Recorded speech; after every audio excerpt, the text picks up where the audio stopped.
interrupt our regular programming for this breaking news story. We take you now to New York City, where our field reporter, Justin Case, is speaking with a local resident. Justin? Yes, I'm standing here with Professor Clemency Moore and his family at their home in western Manhattan.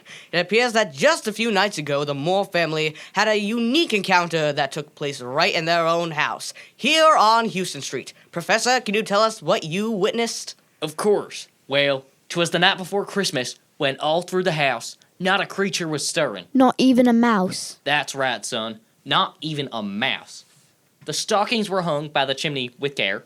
In hopes that St. Nicholas would soon be here. These are two of my children, Benjamin and Margaret. It's very nice to meet you. Did all of your children witness this, Professor? No, not all of them. Most of them slept through it. But these are my light sleepers. And they were awake at the first sound. Isn't that right, my dear? This is my wife. It's nice to meet you, Mrs. Moore. So your other children were asleep?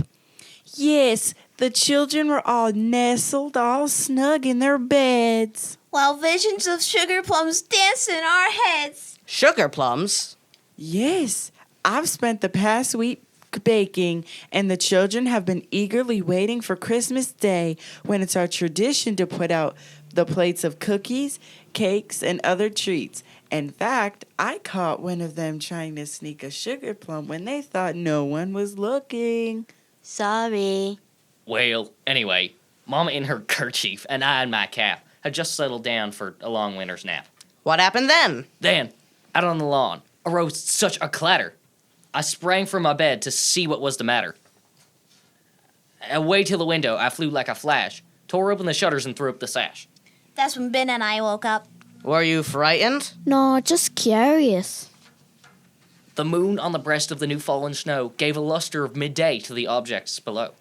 So even though it was nighttime, the moon reflected off the snow in such a way that you see objects clearly? That's right, it was beautiful. Fascinating. Go on.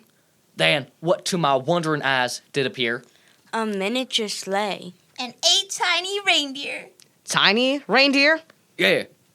These reindeer weren't the 300-pound caribou they have up north. These were, very small. More like the size of a phone.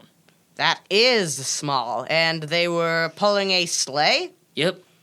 With a little old driver. So lively and quick. We knew in a moment that it must be St. Nick. More rapid than eagles, his reindeer, they came. And he whistled and shouted and called them by name. Now Dasher, now Dancer, now Prancer and Vixen. On Comet, on Cupid, on Donner and Blitzen. To the top of the porch. To the top of the wall. Now dash away, dash away, dash away all.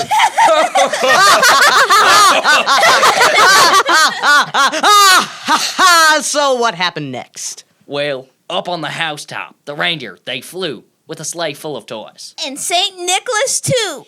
And then, in a twinkling, we heard on the roof the prancing and pawing of each little hoof.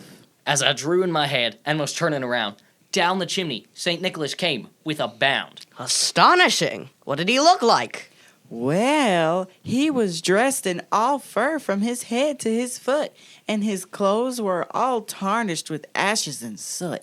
A bundle of toys had flung on his back. Wait. And he looked like a peddler just opening his pack. His eyes, how they twinkled. His dimples, how merry. His cheeks were like roses, his nose like a cherry. His droll little mouth was drawn up like a bow. And the beard on his chin was as white as the snow. The stump of his pipe held tight in his teeth, and the smoke, it encircled his head like a wreath. Yes, like a wreath. Thank you, my dear. He had a broad little face and a round little belly. That shook when he laughed like a bowl full of jelly. He was chubby. And plump. A right jolly old elf.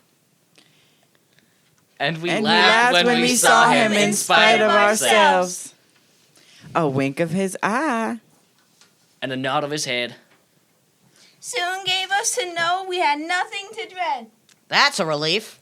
He spoke not a word, but went straight to his work. He Then- filled all the stockings, Then turned with a jerk and laying a finger aside of his nose, and giving a nod. up the chimney he rose. Wait, he entered the room through the chimney, and then when he left, he went back up the chimney? He exited the house by going up the chimney. I know, it sounds crazy, but he used the chimney for both his entrance and his exit. Okay, is that all? No, not at all. Then he sprang to his sleigh and gave his team a whistle, and away they flew like the down of a thistle. But we heard him exclaim as he drove out of sight, Happy Christmas to all, and to all a good night. Fascinating. Well, there you have it. A remarkable story of a remarkable visit from a remarkable character. It's important to report that at this time, authorities have yet to confirm the sighting, but Professor Clement C. Moore and his family are unmoved. They are convinced that they received a visit from none other than St. Nicholas himself on Christmas Eve. I suppose the rest of us will never know for sure. This has been Just In Case reporting from the home of Clement C. Moore on the island of Manhattan in New York. Back to the studio. Thank you, Justin. That was an interesting report. And now we return to our regularly scheduled program.